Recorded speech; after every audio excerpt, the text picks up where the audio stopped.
ये प्रभु का धन्यवाद करो और जीवन में आगे देखो और प्रभु पर विश्वास रखो, क्योंकि इस क्षण आप ठीक वहीं हैं जहां प्रभु आपको रखना चाहते हैं।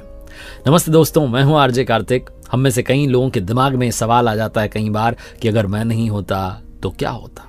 हनुमान जी के मन में भी ये प्रश्न, ये शंका आ गई कि मैं ना होता तो क्या होता। हनुमान जी जब लंका में आग लगाने के बाद जब वापस आए और आकर के प्रभु श्री राम के पास पूरा वर्णन बता रहे थे, उनको बता रहे थे कि क्या क्या हुआ, तो उन्होंने कहा कि मैं गया था लंका माता सीता जी से मिलने के लिए। मुझे तो पता ही नहीं था कि ये सब कुछ हो जाएगा, लंका में मैं आग लगा दूंगा, मुझे कुछ पता नहीं था।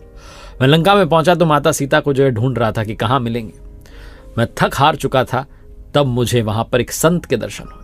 अब तक तो मैं सोचता था कि भारत में ही जो है संत मिलते हैं, मुझे लंका में संत के दर्शन हुए और मैं तो सोचता था लंका निशिचर निकर निवासा, यहाँ कहाँ सज्जन कर वासा। लेकिन वहां संत विभीषण ने दर्शन दिए और मुझे उपाय बताया कि अशोक वाटिका में आपको जाना है, कैसे पहुंचना है वो सब बता दिया। तब प्रभु मुझे भरोसा हुआ कि आपकी प्रशंसा करने वाले, भक्ति करने वाले विश्व भर में और संत जन विश्व भर में मिल जाएंगे।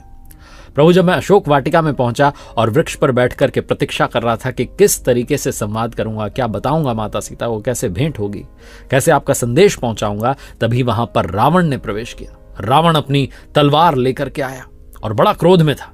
रावण वो तलवार जो था वो लेकर के माता सीता की तरफ दौड़ा।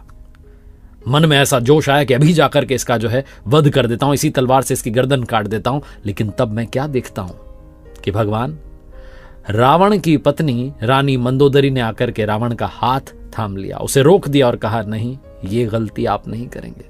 जबकि मैं तो सोच रहा था कि मंदोदरी तो प्रसन्न होती कि बीच का जो रास्ता था साफ हो गया, मैं ही रानी रहूंगी, उसका तो भय मिट जाता। लेकिन मंदोदरी ने रावण का हाथ थाम लिया, कहा, नहीं, आप ऐसा नहीं कर सकते।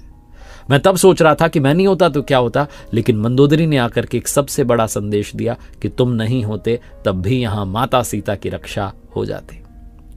प्रभु जब रावण के सैनिक मुझे लेकर के जा रहे थे, तब भी मेरे मन में बहुत कुछ प्रश्न उठ रहे थे। तभी मैंने सुना कि त्रिजटा नाम की एक और संत थी वहां, जो कह रही थी कि एक बंदर आया है और लंका में आग लगाएगा। मुझे समझ में नहीं आ रहा था कि ये संत वाणी कहां से आ रही है और ये कैसे जानती हैं कि मैं यहां पर आग लगाने आया हूं, ऐसा तो कुछ होगा ही नहीं। लेकिन जब रावण के सैनिक मुझे लेकर के गए रावण की सभा में और वहां पर मुझे बांधा जाने लगा, तो मैंने खुद को छोड़ दिया। मैंने कहा, नहीं, अब कुछ नहीं करना, मैंने करके सब देख लिया, अब जो है बंद करके देख लेता हूं। मुझे बांध दिया गया। रावण के सैनिक आए मेरी तरफ मुझे मारने के लिए, तब भी मैंने खुद को बचाने का तनिक भी प्रयास नहीं किया, चेष्टा नहीं की, क्योंकि मुझे पता था आपका जो निर्णय है, जो आपकी युक्ति है, जो आपकी योजना है, वो मेरी समझ से परे है। तभी मैं क्या देखता हूं कि विभीषण जो है वो अपने सिंहासन से उठते हैं और कहते हैं कि दूत को मारना अनीति होती है। तो अपने आसन से उठ करके जो है सबको चौंका देते हैं, समझा देते हैं, मुझे मारा नहीं जाता, मेरी रक्षा हो जाती है। कौन रक्षा करता है? रावण का भाई। रावण की पत्नी माता सीता की रक्षा करती है, रावण का भाई मेरी रक्षा करता है। और मुझे समझ में आता है कि मैं नहीं होता तो क्या होता, तब भी सब कुछ ठीक होता। और प्रभु आश्चर्य तो तब हुआ जब रावण ने आदेश दिया अपनी सेना को, सैनिकों को, कि इस बंदर की पूंछ में कपड़ा बांध करके, तेल डाल करके, घी डाल करके आग लगा दो। तब मुझे समझ में आया कि वो संतवाणी त्रिजटा जी ने क्यों कहा था कि एक बंदर आया है जो पूरी लंका जला देगा। मैं तो जलाना ही नहीं चाहता था, मुझे कहां पता था कि कपड़ा कहां मिलेगा, तेल कहां मिलेगा, आग कहां से लाऊंगा, क्या करूंगा, मुझे कुछ समझ नहीं थी। लेकिन प्रभु मैंने उस दिन समझ लिया कि आपको जो कार्य कराना होता है, आप वो कार्य रावण से भी करा लेते हैं, तो मैं तो वो कार्य कर ही दूंगा।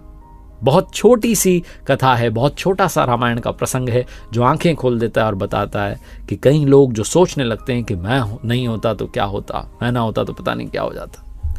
आप नहीं होंगे तब भी सब कुछ ठीक रहेगा, आप हैं तब भी सब कुछ ठीक रहेगा, क्योंकि हम सब निमित्त मात्र हैं।